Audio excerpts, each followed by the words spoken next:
Bienvenidos a nuestro penúltimo programa, pero todavía tenemos todo hoy y todo mañana para hablar de libros. Y hay una frase que me gusta mucho: si leo, no me encierro. Ya veremos más adelante quién la creó, quién la dice y dónde la podemos escuchar. Así que hoy tendremos muchos contenidos que tienen que ver con libros, ciencia ficción y todo lo que eso nos revela de nuestro interior. Laura García, qué gusto estar de nuevo aquí contigo.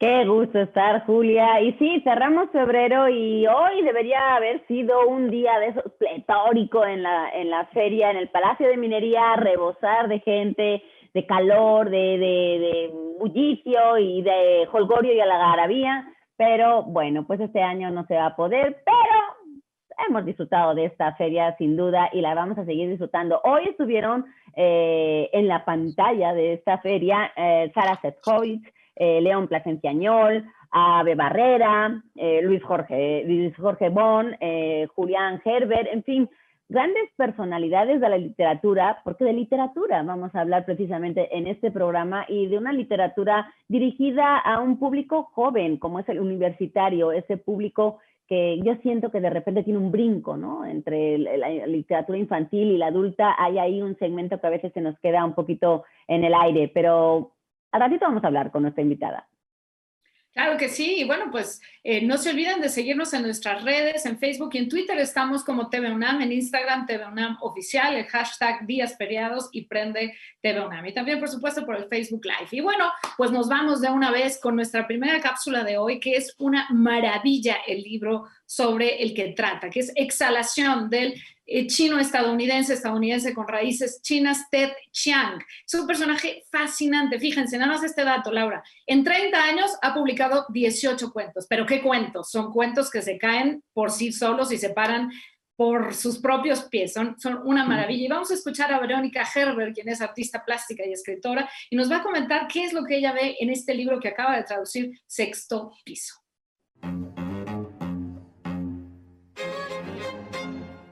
El libro de Exhalación está estructurado con 9 relatos que podríamos considerar novelas cortas o cuentos largos, y una de las características más interesantes, al menos para mí, es que además de eso, al final hay toda una sección de notas que Ted Chiang escribió para cada uno de los relatos, en los que te cuenta una especie de detrás de cámaras del cuento, ¿no? Cómo fue que llegó a la idea de escribir cada uno de estos relatos.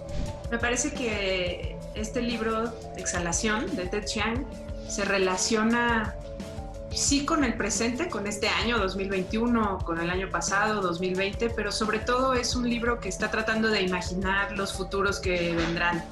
Tal vez no como una ilustración exacta del tipo de cosas que van a suceder, pero sí con modos de pensar cómo construir esos futuros. Es decir, a través de sus cuentos uno termina por cuestionarse qué es lo humano y cuáles son todas esas actividades humanas que construyen mundo o que hacen mundos, y cómo deberíamos tal vez repensarlas para crear otros futuros que no son los predecibles, digamos, ¿no? Y ojalá cambiar la línea de tiempo hacia otro lugar o hacia otros lugares.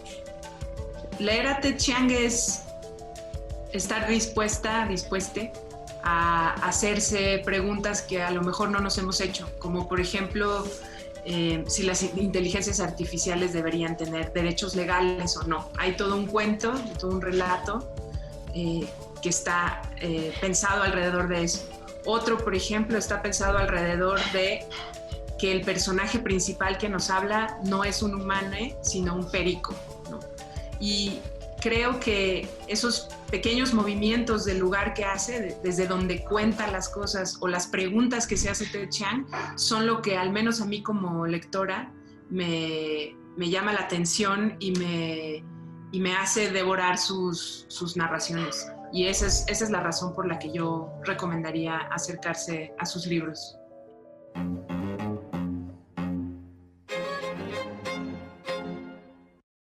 Pues ahí tenemos Exhalación, ese librazo de Ted Chiang que les recomendamos muchísimo, 9 historias que salieron publicadas en mayo de 2019 y que el mundo ha conocido, sobre todo porque fue publicado como uno de los 10 mejores libros del 2019 en el New York Times.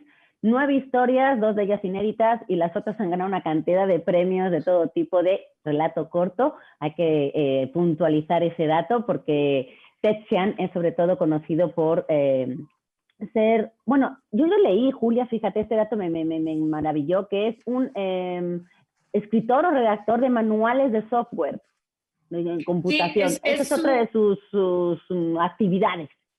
Lo que los gringos llamarían el day job, el oficio alimenticio, que paga la comida, porque los cuentos a veces no. Pero justo lo que mencionas, Laura, es muy poco prolífico, muy escasa su producción, pero de un nivel impresionante. Entonces ha ganado todos los premios que pueden existir y más.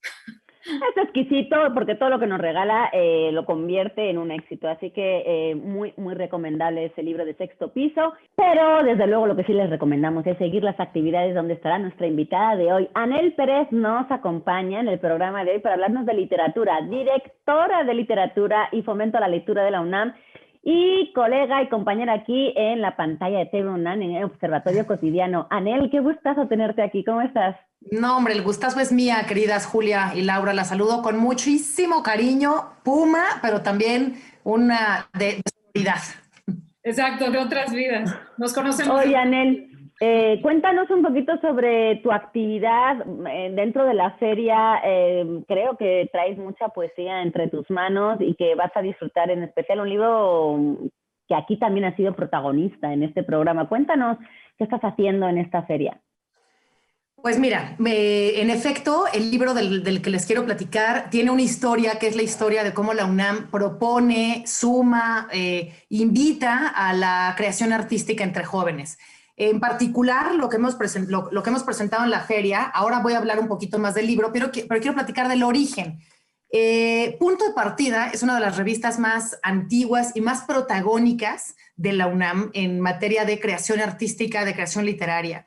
Punto de Partida se fundó en los años 60 con Margot Glantz y es un foro para que la gente que nunca ha publicado, los estudiantes, no solo de la UNAM, sino de otras instancias universitarias, de licenciatura, de posgrado, incluso de preparatorias y de CCHs, puedan darse voz literal o gráfica también, porque hay un espacio para fotografía, un espacio para narrativa gráfica y varios géneros literarios.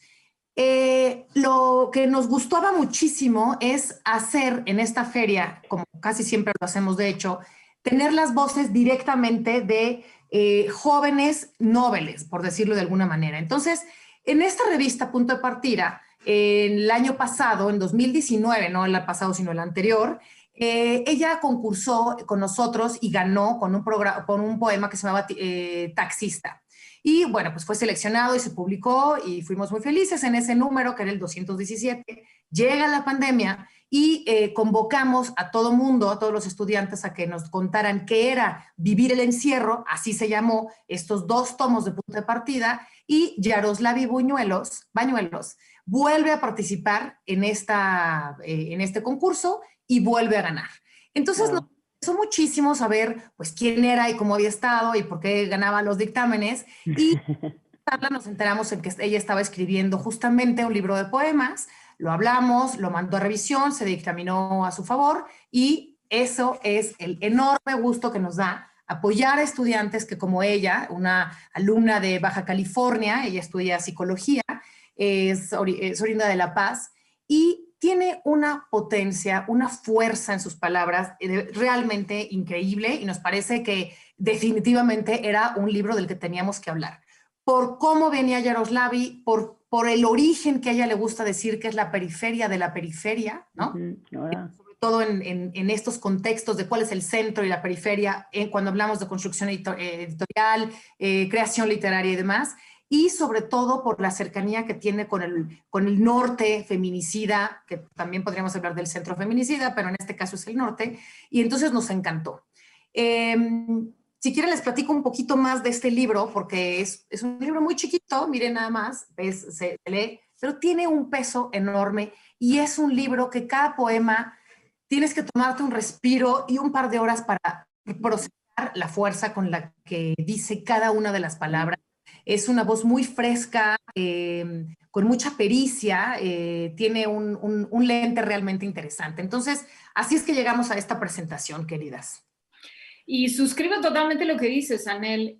No parece una chava tan joven como lo es, en sus 30, porque tiene una voz ya muy depurada, muy trabajada, una limpieza en sus poemas y una contundencia que, como dices, hay que tomarse un respiro. ¿De qué trata Inventario de las Cosas Perdidas? Entre algunos otros temas está los prototipos de belleza que se nos imponen a las mujeres desde la publicidad. Aparece Kim Kardashian, pero aparece también esta otra chica, Lana del Rey, donde... Exacto. La voz poética de Yaroslavi juega, ¿qué pasaría si yo fuera ellas? Pero también, ¿qué pasaría si ellas fueran yo? Si vivieran regresando en un pecero después de estar todo el día detrás de un mostrador de comida china. Entonces, es una mirada descolocada muy interesante, muy poderosa, y que yo te quiero preguntar, Anel, ¿tú cómo sientes que esta voz de Yaroslavi Bañuelos se proyecta entre todo el contexto de Punto de Partida, que es riquísimo y que suscribo, que es de las revistas más proactivas en cuanto a publicación de los jóvenes? ¿Cómo distingues o cómo subrayarías, digamos, la intención poética de Yaroslavi en el conjunto de Punto de Partida? Yo creo que hay generaciones y temas por generaciones, definitivamente. Tú es un tema en la mesa y es un tema de generación también, sin duda, o de actualidad, podemos decir que es la corporalidad. En este caso particular, la corporalidad femenina, el reto de la corporalidad femenina. Pero lo han sido también otros temas y eso es bastante perceptible. Me refiero a los temas por generaciones, en una revista que como Punto de Partida, pues va en el número 220 y tantos. Entonces, es evidente que hay temas, digamos, horizontales, temas que marcan a las generaciones. Y luego transversales, ¿no? Es completamente transversales. Y hay otros temas que están como de manera puntual. Y el tema de Yaroslavi creo que es muy importante porque se suma a toda esta voz feminista. Podríamos hablar desde las chilenas, de las tesis, pero en realidad desde mucho antes. Y se suma con ciertas particularidades de lo que ocurre en Baja California, pero que podría ocurrir en todos lados, ¿no? Entonces, mira, para muestra, creo que lo mejor que podemos hacer es darle voz a la propia Yaroslavi. Y escucharla. Sus poemas que me encantan, ¿se vale? Que lea rapidísimo algo de ella. Sí. Las mujeres de mi barrio. Y además quiero hacer hincapié en sus dedicatorias que son impresionantes y en sus citas. Aquí es: mi gente no sabe de Boom, ni de Sartre, ni de Rimbaud, ni de nada. Sabe hurtar para sobrevivir y de conseguir pan o una tortilla quemada. Ruth Valdés. Esta es la cita que hace. Y luego empiezo el poema que se llama Las mujeres de mi barrio. Las mujeres de mi barrio no conocen de poesía polaca, ni los sonetos de Quevedo. Jamás han leído la Divina Comedia, ni han suspirado con los poemas de Szymborska. Las mujeres de mi barrio no escriben versos una tarde nublada mientras el café humea sobre la mesa y los libros gordos y viejos se apilan en un rincón, pero las mujeres de mi barrio saben curar una herida con hojitas de lombo y un Padre Nuestro. Conocen bien el camino que esquiva un enjambre de balas. Ellas guardan la receta para cocinar un banquete con 60 pesos. Las mujeres de mi barrio dominan el arte de aguantar el gruñido de las tripas durante noches inmensas, domestican las llamas de la incertidumbre y limpian el polvo a los días con la furia inextinguible con la que tallan el cochambre de la estufa o el pantalón mugriento del marido. Cuando se sienten felices, las mujeres de mi barrio tararean las cumbias que suenan en el tianguis, besan la frente de sus hijas y conjuran en su corazón abierto un dulce milagro de peces y panes. Es de un verso, ¿no? Cada una son versos libres que realmente nos van aterrizando.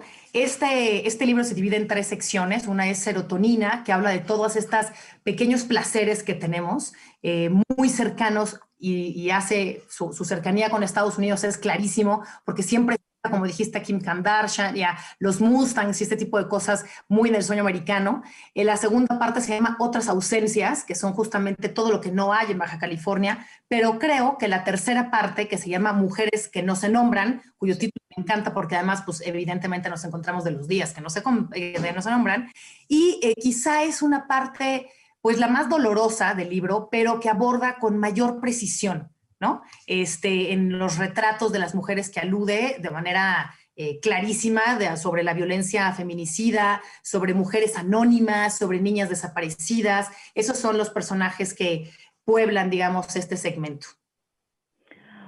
Oye, Anel, y además a Yaroslavi la vimos también en todo este material que hicieron durante la pandemia, ¿no? Que la UNAM estuvo también haciendo Cultura UNAM en casa y vivir el encierro, en fin, estuvieron muy en contacto justo con la gente para que pudieran tener esa ventana y pudieran también tener contacto con otro tipo de materiales durante esta época tan extraña que estamos viviendo.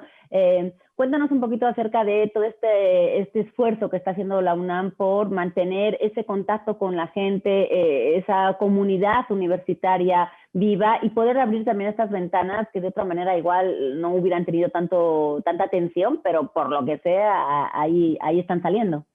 Así es.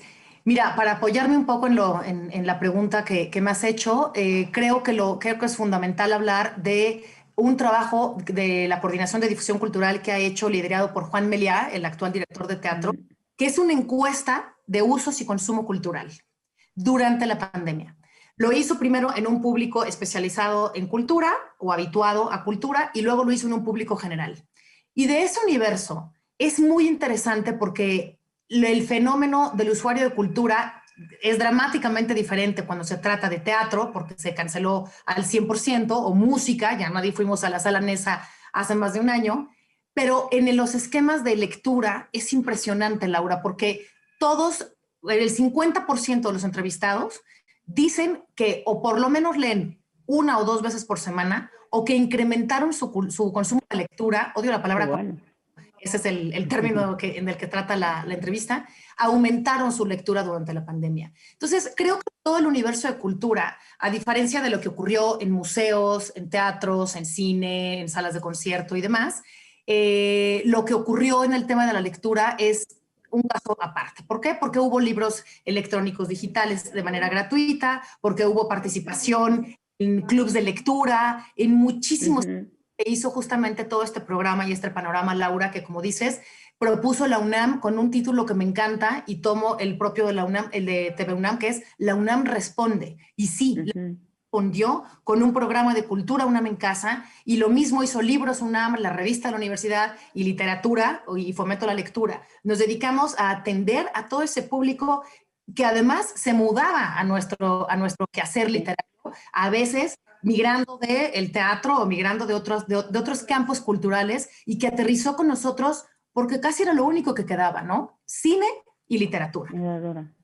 Así es. Pues, Anel, prácticamente se nos acaba el tiempo, pero no quiero dejar de mencionar otros programas de la Dirección de Literatura y Fomento a la Lectura, Universo de Letras, el periódico de poesía, que están ahí como faros en pandemia y antes de la pandemia y después también, para acercarnos siempre a buena literatura, a selecciones de veras muy pensadas. Y también quiero recomendar las cápsulas que tú haces aquí mismo en TV UNAM, Si leo, no me encierro. Me encanta esa declaratoria de fe en los libros, y me gusta mucho siempre y admiro siempre tu entusiasmo por la promoción y el fomento a la lectura. Así que muchas gracias, Anel Pérez, por estar aquí, y gracias siempre por todo lo que nos ofreces a través de todas estas distintas opciones para leer. Me encanta estar con ustedes, queridísimas, y que viva la filminería, que vivan los libros y que vivan los lectores. Y que nos veamos prontito también, por supuesto. Pues de una querida a otro querido, porque es momento de escuchar las palabras en voz del autor, de Pepe Gordon, que nos hace ni más ni menos esta aclaración sobre lo que es la imaginación, el compartir la imaginación, el recurso humano que es tener un cerebro. Vamos a escucharlo. ¿Por qué es importante compartir imaginación y conocimiento? Bueno, porque nos ocurre naturalmente que cuando vamos a ver una buena película, la queremos ver aunque sea 2 o 3 veces, simplemente por el gozo de que nos acompañen los seres queridos y que se abran a la misma imaginación y belleza, y que resuenen cada quien en su medida y cada quien con su capacidad de registro ante algo que nos impactó. Es natural compartir algo que nos ha marcado profundamente.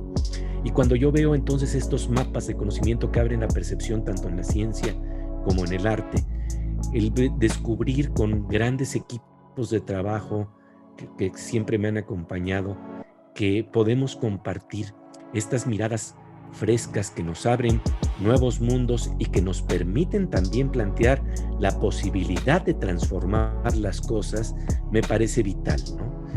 Estamos no tan solo sobreviviendo los tiempos de las pandemias, sino que estamos también enfrentando tal vez con esto otras crisis que ya estaban ahí y que no habíamos visto precisamente porque estábamos tan imbuidos en nuestras pequeñas percepciones y nuestros pequeños límites que nos hemos olvidado del entorno, nos hemos olvidado de que ahí viene ahora también la crisis del cambio climático.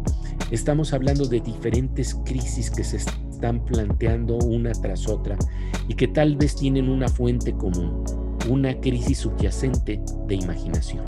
Cuando se habla, por ejemplo, de cuál es el recurso más valioso de una nación, en algún tiempo de nuestra historia creíamos que era el petróleo. Y creo que nos hemos dado cuenta una y otra vez que no, el mejor recurso que nosotros tenemos es que tenemos cerebros con 100,000 millones de neuronas cada uno. Eso es un recurso fascinante. Y además con ese cerebro se exploran matemáticas, pensamiento crítico, pensamiento que transforma las cosas. Hay para mí 5 consejos fundamentales que creo que podemos guardar en estos días de pandemia. El primero de ellos es concentrarnos en lo que podemos hacer y no en lo que no podemos controlar.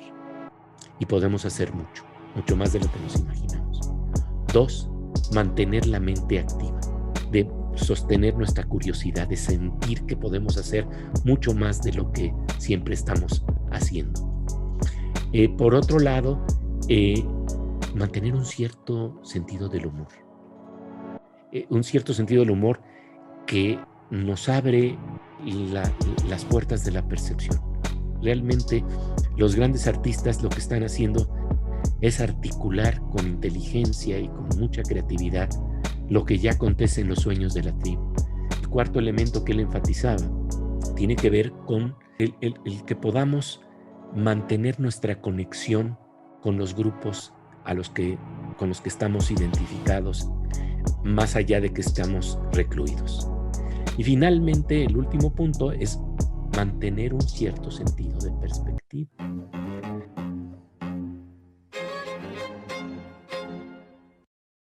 Nuestro Pepe Gordon, escritor, divulgador de la ciencia, conductor, locutor, y siempre con esta precisión y con este tino para describir las cosas. En este caso me quedo y me gusta muchísimo esta necesidad nuestra de conectar y de resonar con otros. Todos la tenemos y me quedo con una segunda y es centrémonos en lo que sí podemos hacer ahora en la pandemia y no en lo que no podemos hacer. Así que gracias, Pepe Gordon, por esto.